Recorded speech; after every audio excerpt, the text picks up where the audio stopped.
Pronto, pessoal, vamos começar. Então vamos lá.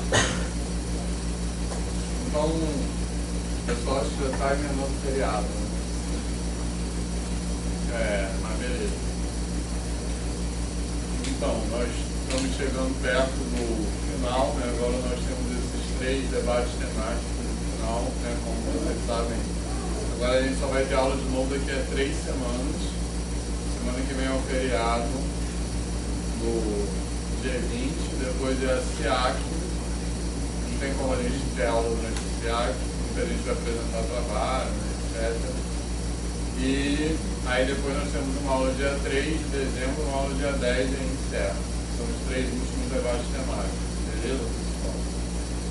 Que são sobre formação de professores hoje, depois sobre avaliação e sobre matemática problematizada, que são 3 temas bem importantes assim,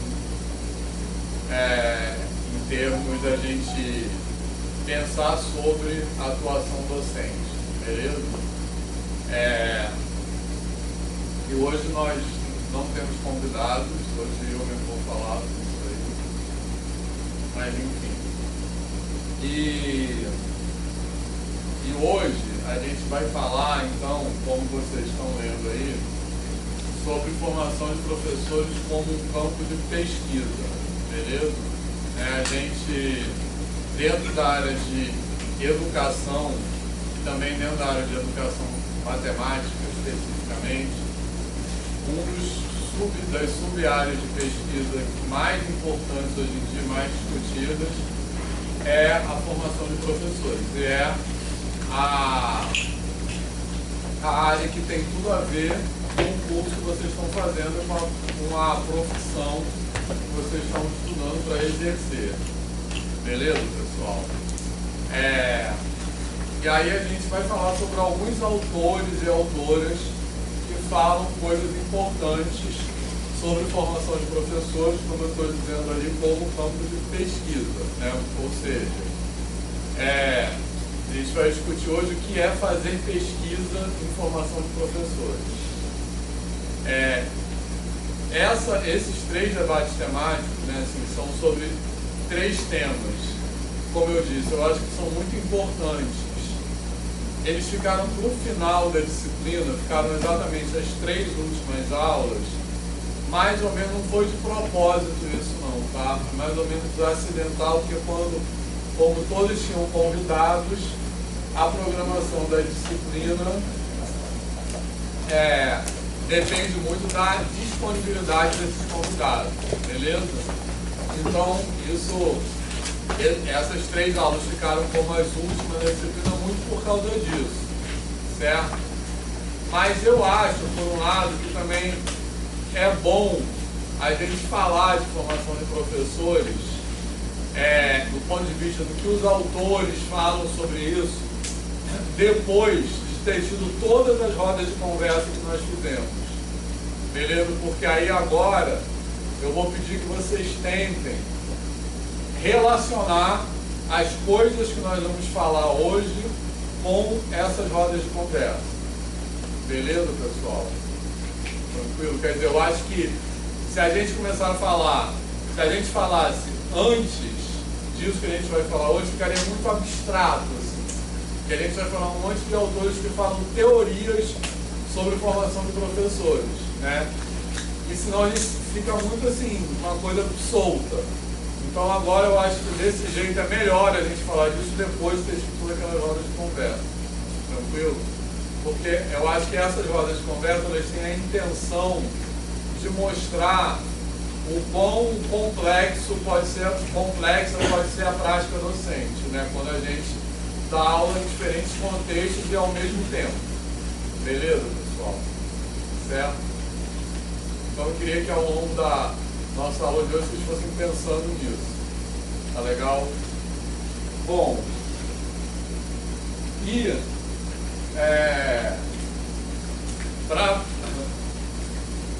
a primeira coisa que eu queria conversar com vocês é por que formação de professores é uma área pesquisa, né? Assim, por que a gente precisa, ou pelo menos por que a gente defende que a concepção e a dinâmica dos cursos de formação inicial, que é o caso de vocês da licenciatura, e de formação continuada, eles devem ser fundamentados em argumentos de pesquisa e não feitos assim aleatoriamente, né? Então, para começar a pensar sobre isso, eu queria começar com dois trechos de dois textos meus, assim, né? Eu já tenho trabalhado, a gente faz parte aqui de um grupo de pesquisa aqui no programa de pós-graduação em ensino de matemática sobre formação de professores, e a gente já tem trabalhado nisso há bastante tempo, né? Então, um pouco por isso, hoje eu nem chamei nenhum convidado, poderia ter chamado, né? Então, esse primeiro trecho que eu estou falando aí é um pouco fruto da minha própria experiência de muitos anos aqui dentro da UFRJ, né? Porque eu acho que vocês já devem ter ouvido falar que há muito tempo a gente tenta mudar o currículo desse curso de licenciatura aqui. Vocês já devem falar há muito tempo mesmo, tipo há mais de 10 anos. Isso é muito difícil aqui dentro, porque os professores do departamento, do Instituto de Matemática, têm muita resistência a isso, né? Assim, e ao longo da nossa conversa na aula de hoje, eu quero ir falando um pouco mais sobre como a gente entende que são as origens dessa resistência. Então, isso que vocês estão vendo aí, esse PowerPoint já está disponível lá no Google Classroom, tá? Precisam se preocupar em copiar. Como eu disse, é um pouco assim dessa experiência minha de muitos anos tentando conversar com as pessoas aqui, né? Então, por exemplo, no currículo novo, que a gente espera que já entre em vigor ano que vem, porque ele já foi aprovado aqui no Instituto de Matemática, que é a etapa mais difícil, e agora ele está nas outras instâncias da UFRJ, as instâncias superiores ao Instituto de Matemática. Mas a parte mais difícil de aprovar o currículo novo é justamente convencer os colegas dentro do Instituto de Matemática, beleza? Então, por exemplo, no currículo novo, nós tiramos do currículo como disciplinas obrigatórias as disciplinas, por exemplo, de cálculo 3, cálculo de várias variáveis 2 e análise complexa. Quem já fez essas disciplinas aqui? Vocês também. É para levantar o braço. Não, quem já fez aqui no IEM, só para a gente falar de como é a experiência no IEM. Ah, não é obrigatório. Complexo vai ser sim, é obrigatório. Eu pensei que era a definição de geometria euclidiana. Não, complexo. Então a gente tirou essas disciplinas do currículo. Quem já fez essas disciplinas, o que vocês acham disso? De ter tirado essas disciplinas do currículo? Acho que vão fazer falta para a formação de vocês como professores, tá? Não como quem faz bacharelado, mas quem faz licenciatura. Pode falar. Davi, o que você está pensando? Hã? Sei. Ah. Não deu pra pensar nisso. Mas você faz bacharelado. Mas você vai fazer licenciatura também, não? Não, eu já fiz bacharelado. Ah, tá. Já terminou o bacharelado. Ah, agora você está na licenciatura. Tá. Quem mais já fez isso? Giovanni. Alguns vezes, eu fiz análise. Eu acho difícil falar porque assim, não tem, sabe, propriedade para falar sobre o assunto de o que é o mais importante na formação de um professor. Mas assim, cálculo 3 foi uma matéria que eu acho que ela foi complementada no resto do curso de cálculo, né? Sim, Não sei se foi necessário, mas assim, abriu bastante os olhos. Sim. Mas por que você acha que você não tem propriedade para falar isso? Acho que eu preciso de mais estudo para conseguir definir assim, um critério. Isso daqui é útil ou não é útil na formação do professor. Perfeito. Então é isso que a gente vai começar a tentar falar hoje. Na verdade, eu acho que o útil não é nem a palavra, né? Se isso... Então, justamente por isso, essa fala do Giovanni eu acho que é importante, porque é por isso um pouco que eu quero defender que a gente precisa falar sobre formação de professores a partir de uma perspectiva de pesquisa, porque senão fica muito a opinião das pessoas. Então, que critérios a gente pode ter para dizer se algo deve ou não estar no currículo da licenciatura? Beleza? Sobre isso que eu quero falar. Vocês. Então, eu acho que o cálculo 3 foi importante para mim no quesito de ampliar assim, a visão matemática, porque o cálculo 3 é muito geométrico, né? Tudo isso. Eu acho que o cálculo sai menos conta, mas você tem que ter mais interpretação. Então, eu tinha essa visão até fazer cálculo 3, que era conta, e chega lá, tudo 3D, tudo montado ali. Então, assim, eu não tiraria essa disciplina, eu acho importante. Agora, análise complexa foi uma disciplina super traumatizante, era demonstrações que eu nem lembro direito, sabe? E física 3 foi a matéria a única matéria que eu reprovei 3 vezes. A física 3 a gente tirou também. Eu não entendi. A gente fez física 3. É um trauma. Física 3, assim, eu nem queria tirar, não. Não? É o maior trauma. Então, depois eu falo, mas fala você, olha. Eu acho que foi ótimo. Por quê? Do ponto de vista matemático é interessante, mas para dar aula, mesmo no ensino médio, não faz diferença. Eu acho que a discussão é você tirar, mas botar o que no lugar? Sabe, por exemplo, por a disciplina de fundamentos, foram as melhores disciplinas que eu fiz no curso. A gente botou mais uma disciplina de fundamentos e mais uma disciplina de matemática na escola. Atualmente a gente tem 3 disciplinas de fundamentos que não vai mais chamar fundamentos, vai chamar matemática para o ensino, e a gente botou 4. A 4ª disciplina de matemática para o ensino vai ser para ensino de estatística combinatória, de probabilidade. Que é uma coisa assim, que a gente é formado para dar aula. Eu não poderia dar aula de estatística na educação básica, porque eu fiz uma disciplina de estatística que eu só aprendi aquelas fórmulas, média, moda, eu não sei nada de estatística. E a gente dá aula de estatística, o professor de matemática é alocado para dar aula de estatística na educação básica. E a gente vai ter matemática na escola 1 e 2 também. Então foi por isso que a gente teve que tirar coisas, para botar outras coisas no lugar. Eu acho importante também ter, porque eu vim da geologia, não fiz 2 anos de geologia, e lá tem pré-cálculo. E eu sei que só, não sei se ainda tem, mas eu sei que eu só não reprovei cálculo porque eu tive pré-cálculo. Foi uma matéria, assim, muito importante. Então, eu acho que para a licenciatura, então, pré-cálculo seria essencial de ter. Sabe? Então, a gente vai ter também um pré-cálculo. Então, por isso que a gente teve que tirar coisas.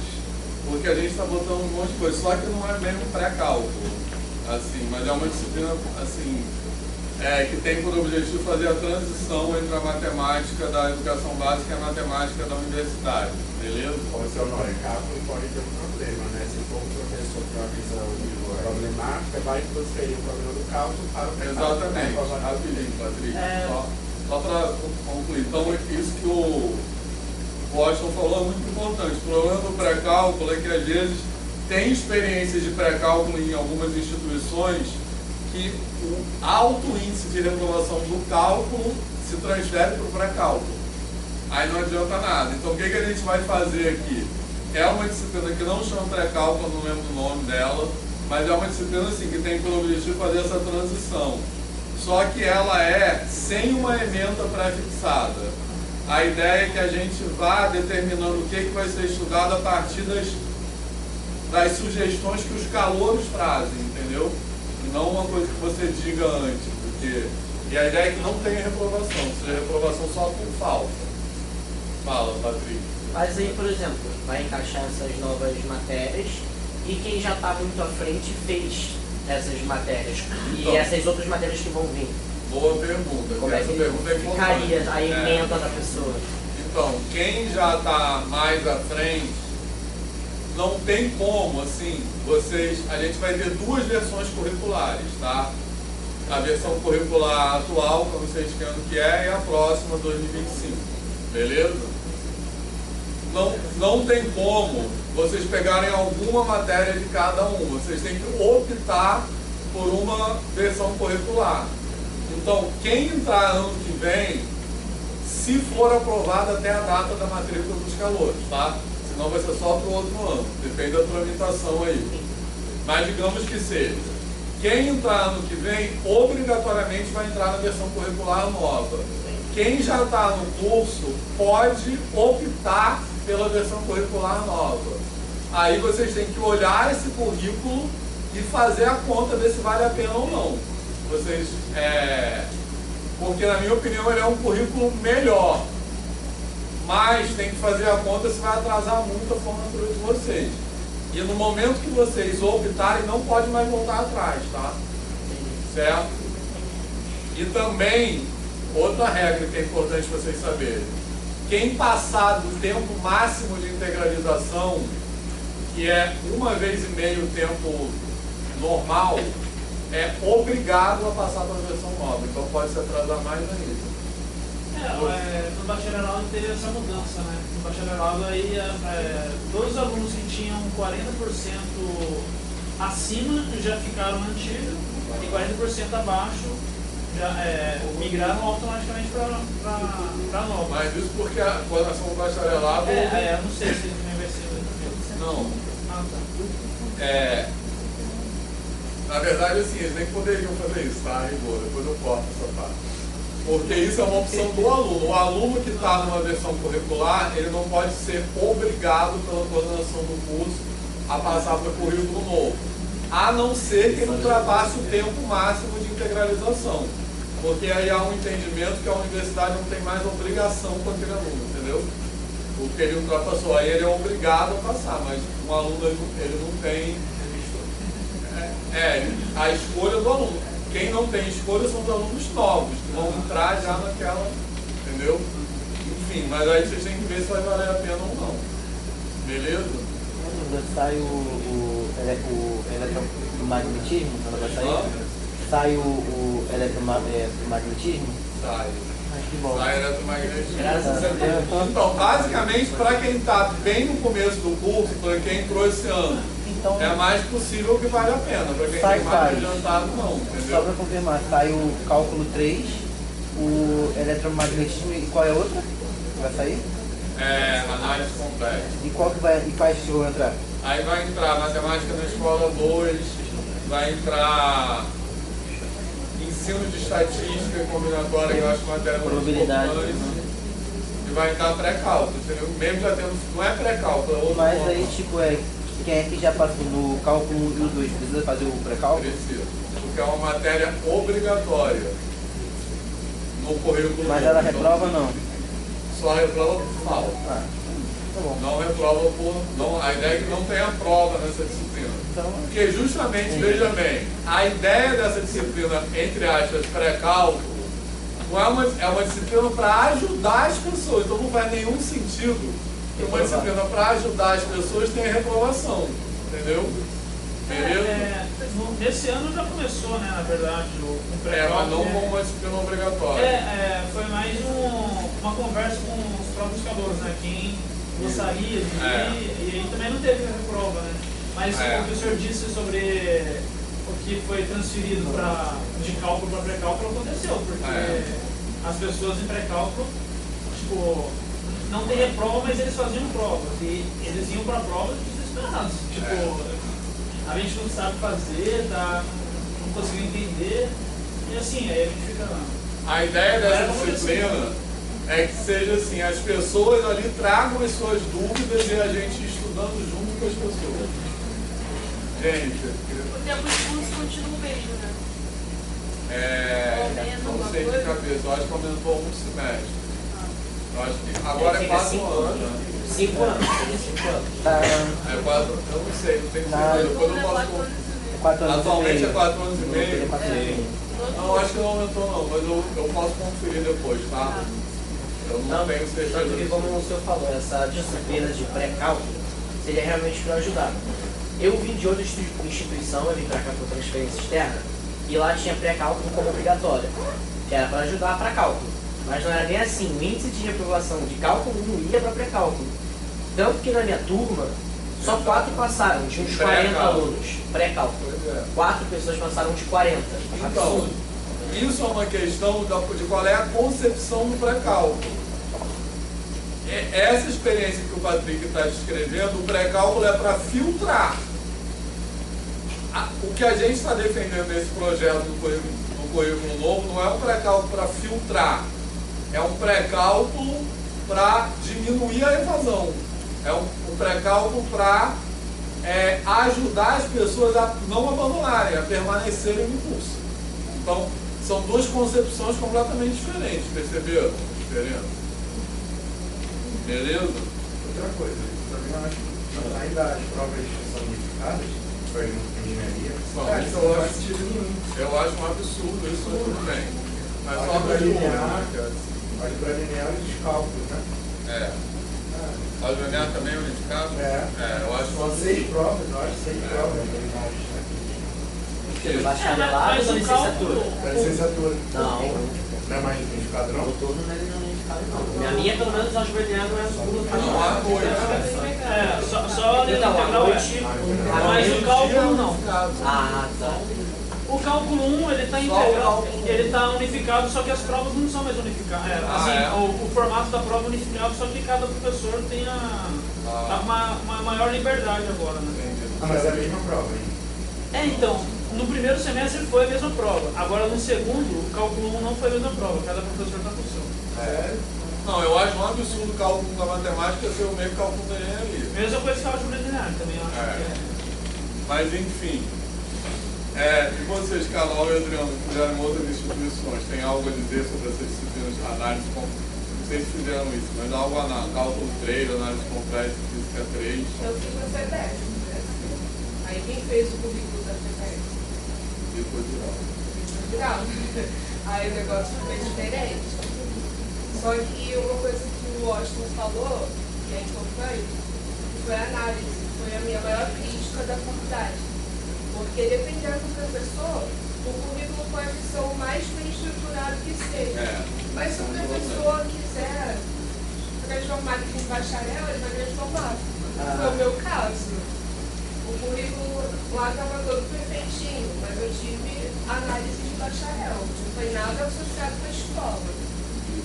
Então, assim, no geral, eu acho que eu fui muito privilegiada, porque eu tive fundamentos da matemática, que é o pré-cálculo, eu tive tudo voltado para a escola, menos análise. Mas, em geral, eu tive. Fui muito privilegiada. Teve professores de gente boa também. Vários. Adriano. Eu tive durabilidade estatística, Novaes. Então, eu fui privilegiada. Alguma coisa eu já fiz. Você, Adriano, fala alguma coisa? Olha, como vocês sabem, eu fiz a minha graduação numa universidade privada, à distância. Eu não me lembro agora se eu tive análise complexa. Eu tive análise real e foi uma disciplina completamente irrelevante, porque era um assunto muito fora de qualquer outra coisa que eu já tinha visto. E a avaliação da disciplina era uma avaliação feita para passar mesmo, assim. Não se fazia questão de muita coisa, então era uma avaliação. Se eu decorasse algumas frases do material didático, eu passaria na prova, então eu passei. Só fui aprender análise real que possível. Então análise complexa, eu não lembro se eu fiz. Agora cálculo 3 eu fiz. E agora, se me perguntar se eu acho que isso faz diferença para a formação docente, eu acho que essa disciplina, sem análise complexa que eu realmente eu fiz. Mas o meu problema é mais com a forma como se é feita, como se é dada a abordagem da disciplina. Porque, por exemplo, o próprio cálculo 1, né, que vocês estão falando que aqui no diurno é unificado. O que não faz diferença é porque, assim, a gente vai dar cálculo 1, beleza, cálculo 3, vocês disseram, expandiu a minha visão matemática, pô, legal, mas como é que você vai levar isso para a sala de aula? Como é que você vai levar essa expansão para a sala de aula? E como é que isso é tratado aqui no curso? Então, o próprio cálculo 1. A gente fala de limite, fiz derivada, ele está falando de limite fundamental, para chegar na sala de aula você tem que ensinar, sei lá, trigonometria do triângulo retângulo. O que tem o limite com isso? O que tem a derivada com isso? Então, eu estou com um colega aqui, eu não tenho noção assim, de dizer o que deveria ou não entrar no curso de formação de professores. Eu posso dizer o que eu senti falta. Algumas escolas, por exemplo, pelas quais eu já passei, me perguntaram se eu dou desenho geométrico. Nunca vi. Nunca vi desenho. E tem escola que ainda dá desenho geométrico. Ou seja, tem que ser uma pesquisa pessoal. Então, não sei, eu acho que o currículo deveria ser diferente, mas não apenas com relação à composição das disciplinas, mas todo o tratamento pedagógico. Perfeito. Essa observação da Adriana é muito importante, tá? Porque o currículo é muito mais do que um conjunto de disciplinas. É um projeto político-pedagógico, é uma concepção, tá? Bom, e tudo isso que eu estou conversando com vocês agora é para dizer o seguinte: essas perguntas que eu fiz, vocês acham que tem que ter ou não análise complexa? Não tem uma resposta certa ou errada, eu não espero, tem que ter. A questão não é a resposta em si, mas é no que a gente se baseia para responder essa pergunta, beleza, pessoal? Eu quero dizer que para responder essa pergunta não pode ser assim uma opinião pessoal. A gente tem que pensar o seguinte: para ter uma posição sobre tem que ter análise complexa ou não, a gente tem que pensar quem é o professor que a gente quer formar, beleza? E para pensar quem é o professor que a gente tem que formar, isso passa por várias questões. Por exemplo, qual é o objetivo da educação? Né? Como a gente espera que seja a prática desse professor, beleza? Certo? Então, por isso que eu quero defender aqui que pensar em formação de professores tem que ser algo baseado numa discussão de pesquisa.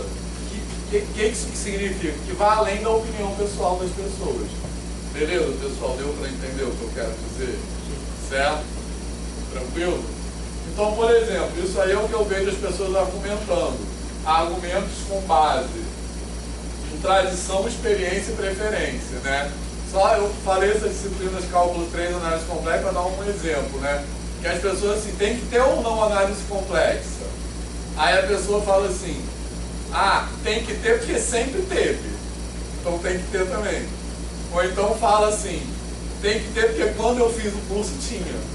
A galera fala muito isso aqui, a pessoa não consegue sair daquela caixa.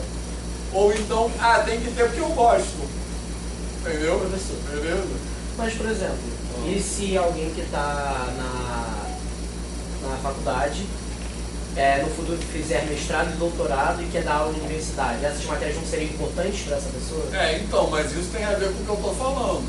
Para responder essa pergunta, a gente tem que ter, o Patrick falou exatamente o que eu estou falando, a gente tem que, para responder essa pergunta de forma fundamentada, a gente tem que pensar qual é o objetivo do curso, entendeu? Qual é a cara da pessoa que a gente está querendo formar, entendeu? E aí, no caso, beleza, pessoal? Certo? Então, acho que isso que é importante pensar, mas especificamente para essa pergunta do Patrick, eu responderia assim: uma pessoa que faz licenciatura, ela não está impedida de fazer mestrado, doutorado em matemática pura, mas a gente não pode ter isso como objetivo, entendeu? Porque o curso existe para formar pessoas para atuar na educação básica, ou para seguir carreira, mestrado, doutorado em educação ou educação matemática, entendeu? Agora, beleza, pessoal? Então, perceberam a diferença de resposta? Essa resposta que eu dei, que é a minha visão, tá? Ninguém é obrigado a se alinhar com essa visão, mas eu estou tentando dar uma resposta para o Patrick que vai além da que eu acho que tem que ser, que é o que essas respostas aqui fazem. Essa pessoa que vai sentindo falta de cálculo 3 faz com o Exato. Então, era isso que eu ia falar para complementar a pergunta do Patrick. Nesse currículo novo, uma coisa que a gente fez também é botar disciplinas eletivas, que não tem no currículo atual. Tá legal? Tem só aquelas que são eletivas fake, né? Que é geometria 2, não sei o quê. Então a gente botou se não me engano, 5 disciplinas eletivas de livre escolha. O que significa disciplinas eletivas de livre escolha? Que você pode fazer qualquer disciplina da universidade, entendeu? Então isso contempla, inclusive tipo assim, violão 2, vocês podem fazer, se vocês quiserem. Beleza? Violão. Yoga, pode fazer yoga. Rapidinho. Então isso serve para contemplar. Então, a pessoa que tem esse objetivo que o Patrick falou não está impedida, que é só pegar as disciplinas eletivas para aquela linha, entendeu? Além disso, uma coisa importante vocês pensarem, que o que a gente tem no currículo é o mínimo. Vocês sempre podem fazer coisas a mais daquilo, tá? Fala. Eu ia perguntar isso agora. Para quem optar pelo currículo antigo, pode escolher alguma disciplina? Pode escolher. Vocês podem puxar justamente, fazer por fora. Isso é importante saber também. Vocês não estão impedidos de fazer disciplinas. O currículo dá a carga horária mínima.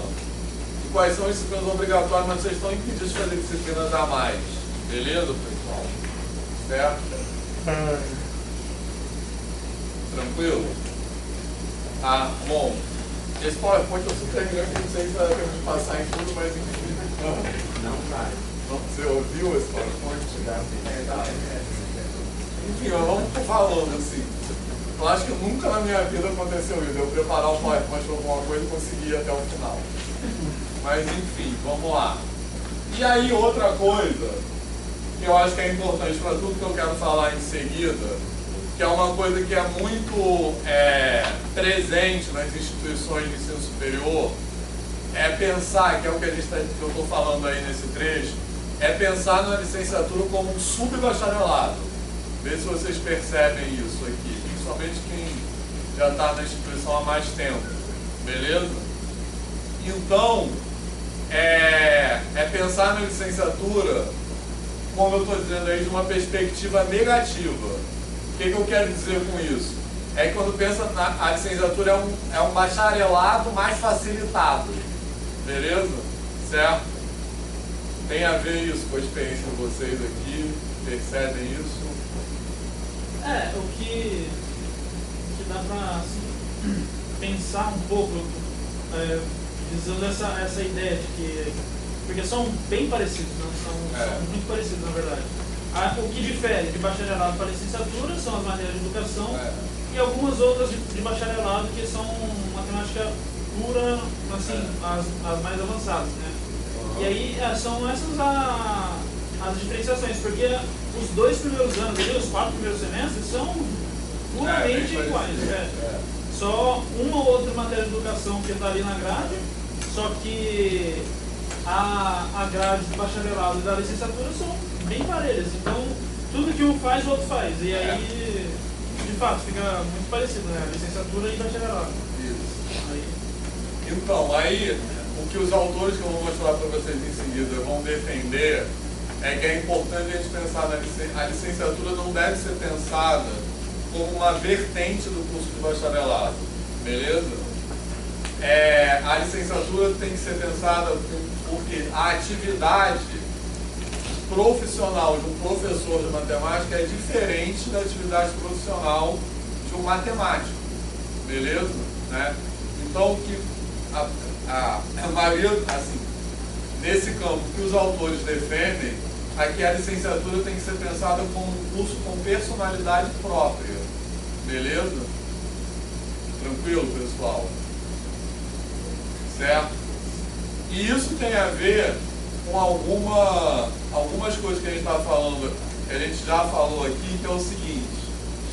Bom, primeiro, para entender isso, uma coisa que eu sempre gosto de falar é o seguinte.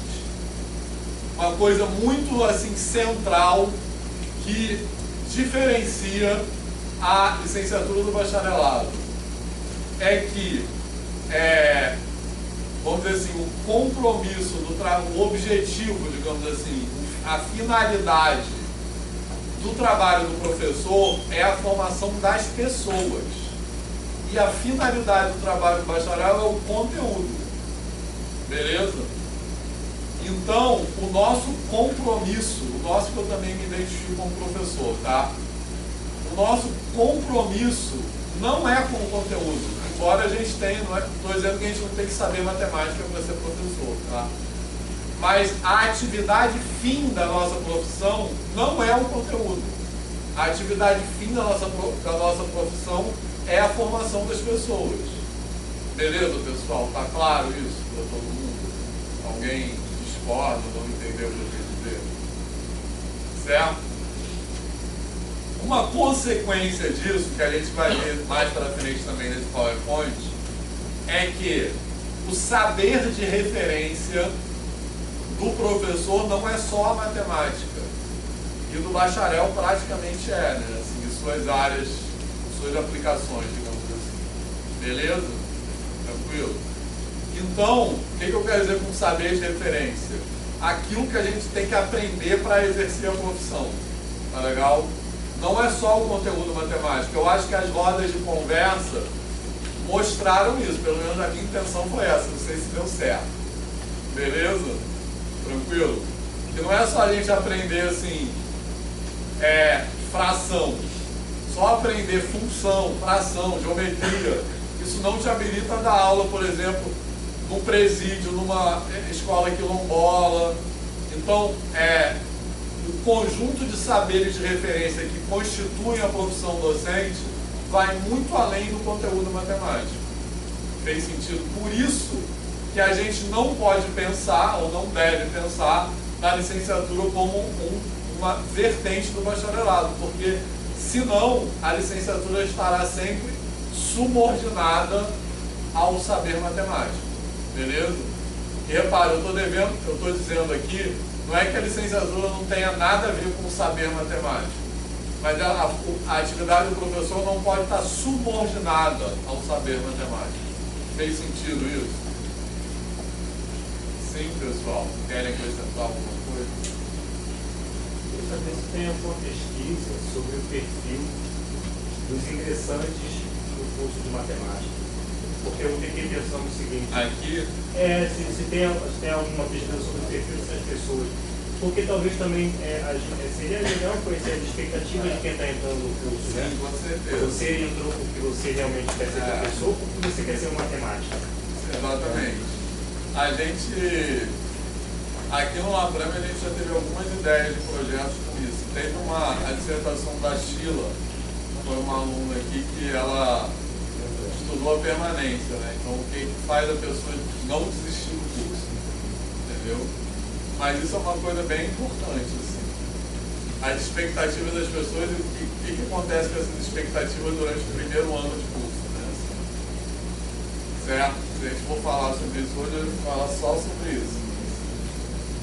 Mas enfim, bom, então isso aí eu já falei. Então agora, para a gente conseguir passar nas principais questões, algumas coisas eu vou passar mais rápido, tá? Beleza? Mas eu vou apresentar para vocês algumas ideias que são muito importantes na literatura de pesquisa e formação de professores recente. Ou seja, o que eu quero dizer com literatura de pesquisa? Os artigos acadêmicos publicados como resultado de pesquisa sobre esse tema de formação de professores, beleza? É isso que a gente quer dizer quando a gente fala literatura de pesquisa. Então eu vou trazer algumas questões. A primeira delas é isso aí, é essa aí. Existe uma forma de saber o conteúdo que é própria da docência. Tranquilo? Tá? Essa é uma ideia que eu não sei se para vocês essa ideia parece óbvia ou não. Pode falar, o que vocês acham? Eu acho que a pessoa que é da própria docência, mas qual docência? Em licenciatura em matemática? Não, na docência é educação básica, mas pode ser qualquer disciplina. Ah, tá, porque eu vi na forma de licenciatura, porque o jeito de saber conteúdo da licenciatura para o bacharelado tem distinções. Exato. Porque, por exemplo, na licenciatura a gente tem o saber conteúdo direcionado para certos tipos de pessoa. Já do bacharel, é mais para pesquisa, é mais para entendimento da matéria pura. Entendeu? Exatamente isso que eu quero dizer com essa frase. Eu quero dizer não, os autores que falam isso, tá? Só que nessa parte aqui a gente vai falar de autores que falam de formação de professores de forma geral, não especificamente de matemática. Então, isso aqui é de qualquer disciplina, entendeu? Ou seja, quando a gente está dizendo isso aí, existe uma forma de saber o conteúdo que é própria da docência, a gente está dizendo também assim, saber história para ensinar história é diferente de saber história para qualquer outra finalidade.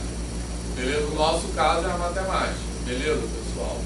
E aí, isso quer dizer também que essas coisas, saber o conteúdo, não podem ser comparadas em termos assim de qual forma de saber o conteúdo é melhor. Se é do bacharelado ou da licenciatura, você não pode comparar, porque elas têm finalidades diferentes. Então elas não são comparáveis, beleza? Certo? Então, eu perguntei se vocês acham isso óbvio ou não, porque o primeiro autor, um autor muito importante que falou isso, foi o primeiro autor a falar isso, assim, e até então isso era mais ou menos uma novidade, ou pelo menos ninguém tinha escrito organizado essa questão assim, explicitamente. Foi esse autor aí, o Lee Schumann, que é um autor estadunidense, que ele fala isso num artigo que é muito importante, muito citado, que foi publicado em 1986, beleza? O título desse artigo, em inglês, é Those Who Understand, não me lembro, tem alguma coisa, está escrito aqui. Those Who Understand Knowledge, Growth and Teaching. Aqueles que entendem crescimento do conhecimento no ensino, né? Assim, esse Those Who Understand é um trocadilho. Já ouviram uma frase assim, que às vezes se fala em português, que é quem sabe faz, quem não sabe ensina? Quem já ouviu isso? Não? É uma frase que se fala assim, que é de muitas frases, muitos jargões que tem aí que desqualificam a atividade de ser professor, né? Que colocam a atividade de ser professor como uma coisa menor. Então, é como se quem é professor sabe menos do que quem faz aquilo mesmo, beleza? E o título desse artigo do Lee Schumann é uma subversão dessa frase lá em inglês. E nesse artigo, ele apresenta, né, aquilo que ele chama de conhecimento pedagógico do conteúdo, que é mais ou menos o que o Patrick falou, tá? Conhecimento pedagógico de conteúdo, como está escrito aí, é definido por esse autor Schumann como o conhecimento sobre os aspectos do conteúdo que são relevantes para ensinar. E ele argumenta que isso é diferente de saber o conteúdo por si só, beleza? Tá? Então é um saber sobre o conteúdo para o ensino, a gente pode dizer assim, beleza, pessoal? E a gente vai ver alguns exemplos disso. Então, esse exemplo aí que eu gosto de dizer, eu estou colocando esses dois algoritmos aí, não sei se eu já dei esse exemplo alguma vez nessa disciplina, acho que não. Mas assim, tá dando para explicar? Dois algoritmos para fazer uma operação de divisão, tá? Um deles é por ordens, que é o algoritmo convencional, que é aquela maneira como a gente aprende assim a dividir normal, que baixa um, aí vai, sabe qual é, né? E o outro é por estimativas. Vocês entendem o que está sendo feito nesse segundo aí? Beleza? Não? Sim. Sim, Igor. Não tô nem enxergando. Ah, tá. Eu perguntei se estava dando para ver.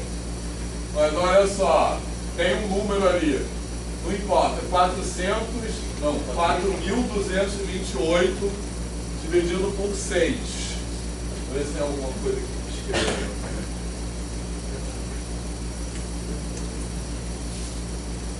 Não, acho que não vai dar para enxergar da mesma forma.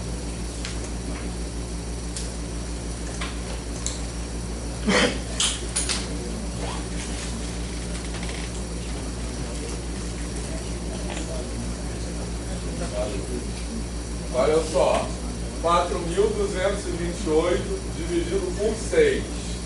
Normalmente, o que a gente faria? A gente baixa o 42, beleza? Aí dá 7, tranquilo? Aí multiplica o 7 por 6. Isso é o que está sendo feito aqui desse lado. Mas desse lado aqui, o aluno simplesmente coloca 500 aqui, certo? Como uma primeira etapa. Aí ele multiplica esse 500 por 6, dá 3.000. Aí ele subtrai esse 3.000 e continua dividindo, beleza? Aí depois ele põe 400. Aí multiplica o 400 por 6, dá 1.200. Aí ele subtrai e continua dividindo, beleza, pessoal? Certo? Basicamente é isso. Tranquilo? Então estão entendendo o que esse aluno está fazendo aqui? Ele está dividindo um tipo por partes. E aí ele botou, a primeira coisa que ele escreveu aqui foi 500. Por que ele escreveu 500? Poderia ser outro número? Poderia, um número qualquer. Ele simplesmente deu um chute inicial, beleza? Multiplicou, então ele está dividindo por partes esse número. Beleza, pessoal? Todo mundo entendeu? Por isso que a gente chama isso de um algoritmo por estimativas. Tá? Aí a pergunta que está ali, que algoritmo para a operação de divisão é melhor? O que vocês acham? Como vocês responderiam isso? Depende de cada aluno, né? Isso. Mas eu diria que por estimativa é bem engenhoso. É. Para dar um bom chute e não perder muito tempo. Aham. Tem que Então, ter uma boa noção. fala. Tá. Vou falar uma coisa só. Quando a gente aprende na escola em geral aquele ali, tá? Mas quando a gente quer fazer uma divisão, por exemplo, na mesa de um bar para dividir a conta, a gente não faz a divisão assim, né? A gente faz assim, concorda? Enfim, mas o que eu quero dizer é, para responder essa pergunta, que algoritmo é melhor, o melhor está entre aspas ali, beleza? Não é por acaso. É que essa pergunta está mal colocada, certo? Quando a gente fala melhor, a gente tem que pensar melhor para quê? Beleza? Tranquilo? Certo? Então, vocês conseguem pensar numa situação na qual esse algoritmo por estimativa seja melhor do que o outro? Porque, repare, ele é mais longo, né, de forma geral. Tranquilo? Mas vocês conseguem pensar em algum motivo que esse aqui seja melhor? Talvez um número muito grande ele facilite. Quando a gente tem um número muito grande, ele facilite na estimativa. A gente vai resolver mais próximo. Mas repara só, a pergunta que eu estou fazendo não é melhor. Então, melhor em que sentido? Não é melhor no sentido de fazer a conta mais fácil. É melhor no sentido de ajudar o aluno a entender o que ele está fazendo. Beleza? Você vai trabalhar as contas com números decimais, né? Isso facilita talvez na compreensão. Né? Se você chegar ali, sei lá, se fosse 27, em algum momento ele ia ver que 1 estaria sobrando. E aí esse 1 sobrando ele teria que transformar em décimos e aí surgiria a vírgula. Quando a gente faz pelo algoritmo padrão, talvez isso se perca na hora da explicação do professor. Boa. Essa resposta aí é boa, pessoal, beleza? Inclusive essa conta aí, o quociente é 704. Isso é um erro típico quando tem um zero no meio do quociente, a pessoa pula esse zero. Já viram isso acontecer?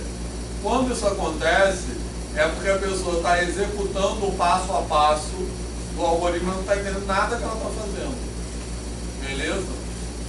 Tranquilo? Então, esse algoritmo por estimativa aqui, embora ele seja mais longo, ele pode ajudar a pessoa a entender o que ela está fazendo nessa divisão. Tem sentido isso? Sim. Repara só, vê se vocês concordam com isso. Aquele algoritmo lá da esquerda, por ordens, a pessoa pode fazer aquela conta acertar sem entender nada do que ela está fazendo. Esse aqui já é mais difícil, que ele faça isso sem entender nada do que ele está fazendo, é ou não é? Podem discordar. Concorda com isso? Sim. Então, quando eu falo que esse aqui, quando eu falo que esse aqui é, quando eu pergunto qual algoritmo é melhor, de novo, o que importa não é a resposta, não é uma resposta certa ou errada. O que importa é com base em que você responde essa pergunta. Então, eu quero dizer o seguinte: uma coisa é responder essa pergunta com base na matemática, beleza? Se eu respondo essa pergunta com base na matemática, eu posso dizer assim: aquele é melhor porque ele leva mais rápido a resposta. Tranquilo? Certo? Quando eu respondo essa pergunta com referência só na matemática, isso que eu acabei de falar é uma resposta admissível, concorda? É melhor porque é mais rápido. Mas quando eu respondo essa pergunta com referência na aprendizagem, essa não é uma resposta admissível. Beleza? Certo? Porque não importa ser mais rápido.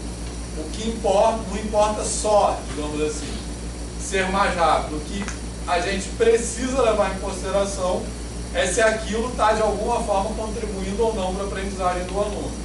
Beleza? Fez sentido isso?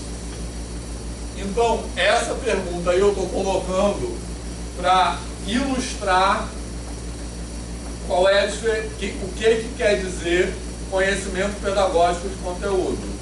Como eu disse antes, é um conhecimento sobre o conteúdo para o ensino. Beleza? Certo? Então, é diferente fazer essa pergunta com referência só no conhecimento de conteúdo e fazer essa pergunta da perspectiva do conhecimento do conteúdo para ensinar. Beleza? É isso que eu quero dizer. Certo, pessoal? Fez sentido? De novo, com isso eu quero dizer que o saber de referência para a formação docente não pode ser só o saber de conteúdo. Tranquilo? Porque só saber como funciona uma divisão não nos capacita para saber como eu vou ensinar isso ou não, beleza? Tranquilo? Fez sentido isso? E aí, alguém quer falar alguma coisa? Só ia complementar aqui, eu acho que isso na matemática tem vários pontos, né? Não só divisão, sei lá, equação de segundo grau também. Tem várias maneiras de resolver que às vezes fica fixado no Bhaskara, né? Mas às vezes o Bhaskara fica mais difícil do que um subproduto. Exatamente. Porque aí fica batendo na tecla de que é o ideal de se fazer, é o método certo, então teria que seguir esses passos, mas eu acho que várias coisas, né? Várias resoluções na própria matemática, eu acho que cabe diversas maneiras de resolver. Exatamente. Então, isso aí é só um exemplo, tá? Divisão é só um exemplo, mas é exatamente isso que o Carlos falou. Tudo em matemática a gente pode pensar assim, tranquilo? E muitas vezes a gente, muitos professores de matemática ensinam as coisas simplesmente repetindo os procedimentos, entendeu? Sem levar em consideração isso. Por quê? Porque esse tipo de discussão, em grande parte dos casos, é pouco presente nos cursos de licenciatura. Agora a gente está tentando mudar um pouco, em várias instituições. Mas por muitos anos elas foram pouco presentes.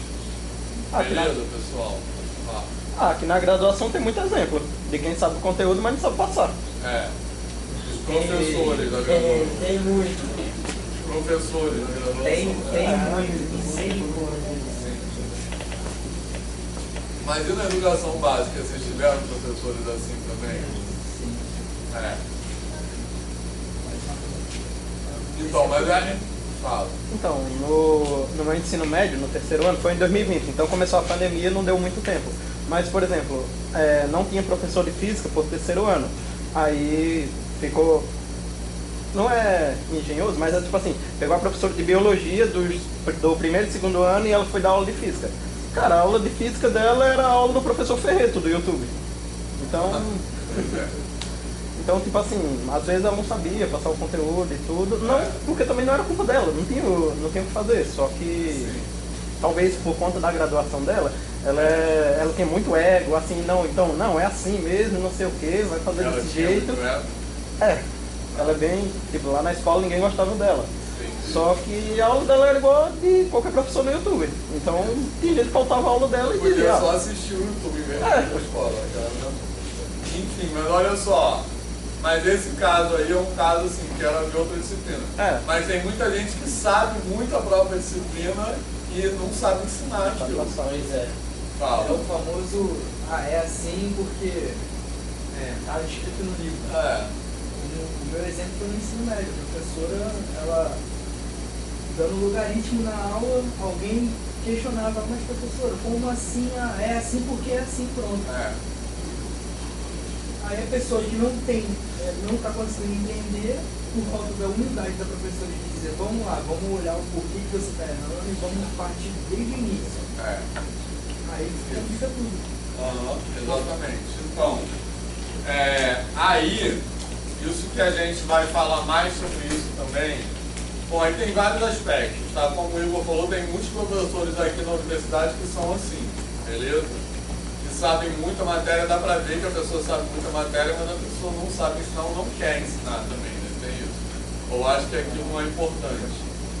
Mas tem a ver com uma visão também de que, acho que isso é muito importante, que ensinar, que dar aula, como eu já falei algumas vezes aqui, dar aula não é você chegar na frente de um grupo de pessoas e falar coisas, certo? As pessoas acham que dar aula é simplesmente relatar o conteúdo, certo? Essa que o Rafael falou é muito um exemplo disso. E eu acho que aqui na faculdade, muitos professores dão aula assim. Eles dão aula relatando o conteúdo. Tipo assim, rapidinho, falando definição, não sei o que, não sei o que lá, não sei o que lá. Teorema, não sei o que, não sei o que lá, não sei o que lá. Demonstração, seja não sei o que, não sei o que, não sei o que. Beleza? Vamos dizer assim, você pode ficar em casa e ler um livro ou assistir o YouTube. Que vai dar no mesmo, entendeu? Então, dar aula não pode ser só isso. Dar aula tem que, no mínimo, pressupor uma interação com a turma. Tem gente que dá aula como se estivesse falando sozinho. É ou não é? Fala, Patrícia. E é nessas horas que a gente vê que a licenciatura faz muita falta, ou então algum tipo de curso, mestrado, doutorado em ensino. Porque a grande maioria desses professores não tem nada a ver com educação. Não tem licenciatura, não tem mestrado em educação, não tem doutorado em educação. Não tem nenhuma formação pedagógica. Tipo assim, eu vejo pelos meus professores daqui e da minha instituição passada. Que IFRJ, que os piores professores em questão de estática eram que não tinham relação nenhuma com a educação. Qual o campo do IFRJ? No Lopes. A grande maioria, eu não digo todos, né? Porque não tem como falar sobre todos. Mas a maioria, quando não tinha ali um recurso didático, é porque faltou licenciatura, faltou alguma coisa de educação na carreira dele. Isso, exatamente. Isso é toda uma discussão, né? Assim, porque para você dar aula na educação básica, você tem que ter licenciatura, certo? Eu não posso dar aula na educação básica, então não tenho licenciatura. Mas para dar aula no ensino superior, não tem nenhuma exigência disso, entendeu? A não ser nos institutos federais, aí tem que ter. Mas nas universidades, não. Porque no Instituto Federal a carreira é BTT, que é outra carreira, né? Nas universidades, não. Você não tem que ter nenhuma formação pedagógica. Quando a gente faz concurso para a universidade, você faz uma prova de aula, mas é uma aula que você pode preparar em casa, e você passou naquela prova de aula, você entrou, assim. Então, não tem nenhuma, isso é uma coisa que se discute muito aqui, né? Então, pessoas que dão aula que não tem nenhuma formação pedagógica, não tem nem interesse de ter, né? Isso é uma questão bem complicada. Beleza? Eu acho até que isso que ele falou sobre professores que dão aula na universidade que não tem nem formação pedagógica para isso.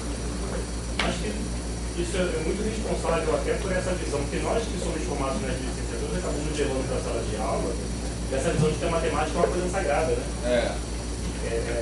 E aí tem a ver com o que o colega fala, e aí o aluno vem e questiona, por que eu quero aprender isso para a minha vida? Mas por quê? Tem professor que fica irritado quando o aluno pergunta isso, né? Por que eu vou aprender isso para a minha vida? E o professor fica, como assim, né? Está questionando uma coisa sagrada dessa. Olha só como isso aqui é bonito e você não está vendo. Acho que tem muito a ver com professores assim que trazem essa visão. E a gente é formado dentro dessa cultura, né? Então, isso que o Adriano falou, a gente vai falar bastante sobre isso na nossa última aula, que vai ser sobre matemática problematizada, que basicamente, eu vou dizer para vocês que a gente dá aula de matemática como se matemática fosse uma religião. Porque é como se a gente não pudesse ofender a matemática. Isso é um crime, é uma heresia que tem que ser punida. Né? Assim, então, a gente tem que pensar em matemática de outra forma, beleza? Tem sentido isso, vocês percebem? Coloca a matemática como uma coisa assim, você não pode... como matéria das matérias. Isso. A rainha das ciências. Beleza? Isso é um absurdo, tá? Enfim, deixa eu ver. Bom, isso aqui eu já falei, beleza? Que essa pergunta, você pode responder essa pergunta da perspectiva da matemática per se, da matemática por si só, e da perspectiva da matemática para ensinar. E as respostas são diferentes. Porque não é que a resposta... Aquilo que você tem que levar em consideração para responder é diferente, beleza? Bom, isso aí popular... Isso aí também é uma questão que a gente vai voltar a falar na última aula, que é a questão do erro. Beleza? Certo, pessoal? Mas eu não vou falar isso agora, porque a gente vai falar muito na última aula. Porque a gente tem que aprender, com o professor de matemática, a pensar no erro do aluno de uma maneira completamente diferente do que a gente está acostumado a pensar. Certo? Mas completamente diferente mesmo. E depois eu vou voltar a falar sobre isso nas próximas aulas. Beleza, pessoal? Não vou nem me alongar muito. Bom, aí deixa eu ver que horas são. Só falar isso aí antes do intervalo. A segunda coisa, né, que eu quero falar, que é uma coisa muito importante na literatura de pesquisa, é que a docência é uma profissão. Tá? Eu estou colocando algumas frases. A primeira delas foi: existe uma forma de saber o conteúdo que é próprio da docência. E a segunda é essa aí: a docência é uma profissão. Beleza? Essas frases são coisas, resumidamente, que são muito afirmadas pela pesquisa em formação de professores. E que elas podem talvez parecer óbvias, mas não são. Então, por exemplo, isso aí, que a docência é uma profissão. Isso parece óbvio para vocês? Ou não? Sim. Para mim também. Mas para todo mundo isso parece óbvio. Que ser professor... sempre que eu falar de docência, eu estou falando da educação básica, tá? Ser professor da educação básica é uma profissão? Todo mundo acha que sim? Depende muito da importância que as outras pessoas dão para a formação do professor em sala de aula. Isso. Então, a gente pode achar uma profissão, mas outras pessoas podem não achar. Isso é uma coisa muito discutida. Eu até vou falar um pouco sobre isso, mas essa questão da profissionalização e da profissionalidade, que até são coisas diferentes, é uma coisa muito discutida no campo da educação, tá? É um pouco como o Rafael falou. A gente pode achar, mas muita gente não acha. Não vê a docência como uma profissão. Já teve caso assim, fala, estou estudando para ser professor. Aí pergunta, mas vai trabalhar com o quê? Eu espero que seja como professor. Você trabalha ou você só dá aula? Exatamente. Então tem muitas frases que são faladas no dia a dia que refletem isso, que no fundo a pessoa não vê, por exemplo, médico. Ninguém questiona que ser médico é uma profissão, ou engenheiro. Mas o outro também já me falaram assim. Quando me perguntam o que você faz, eu falo, eu sou professor. E já teve gente que falou, mas além disso, você faz o quê? Entendeu? Então esse tipo de frase, por isso que a gente tem que dizer que, porque isso não é uma coisa unânime, assim, beleza? E até frases que pretendem ser elogiosas, na verdade elas desqualificam a docência, tá? Quando fala assim, ser professor é uma vocação, ou assim, ser professor é um sacerdócio, já ouviu isso aí? Não é. Ser professor é uma profissão. Porque quando você fala que ser professor é uma vocação, isso quer dizer que você pode fazer, que a pessoa pode fazer aquilo sem ser remunerado, sem ter condições, porque você faz porque é uma, como se fosse assim, ser padre, né? É uma coisa que você quer se dedicar à sua vida. As pessoas elas tendem a achar que faz só pelo prazer, né? Eu já ouvi, tipo, em greve de professores, aí pessoas dizendo, tipo, mas pô, eles têm que dar aula porque escolheram dar aula. Eles gostam. Eles amam dar aula, então tem que dar aula. Mas Exatamente, isso aí. Então a gente precisa afirmar que a docência é uma profissão, porque existe uma visão comum segundo a qual a docência não é vista como uma profissão, beleza? Tranquilo? E o que está em oposição a isso é mais ou menos até o que o Yuri falou. Se a docência não é uma profissão, ela não precisa de uma formação adequada. Então qualquer pessoa pode dar aula. Né? O que está em oposto a isso é isso, qualquer pessoa pode dar aula. Então, uma professora de biologia pode dar aula de física, beleza? Ou então, assim, se a gente olhar na sociedade, possivelmente as pessoas não vão se espantar tanto se disser assim, que um engenheiro dá aula de matemática, beleza? Ou que um médico dá aula de biologia. Mas se você falar que um professor de biologia vai fazer uma cirurgia, todo mundo vai achar um absurdo. Concorda? Então isso um sintoma disso também.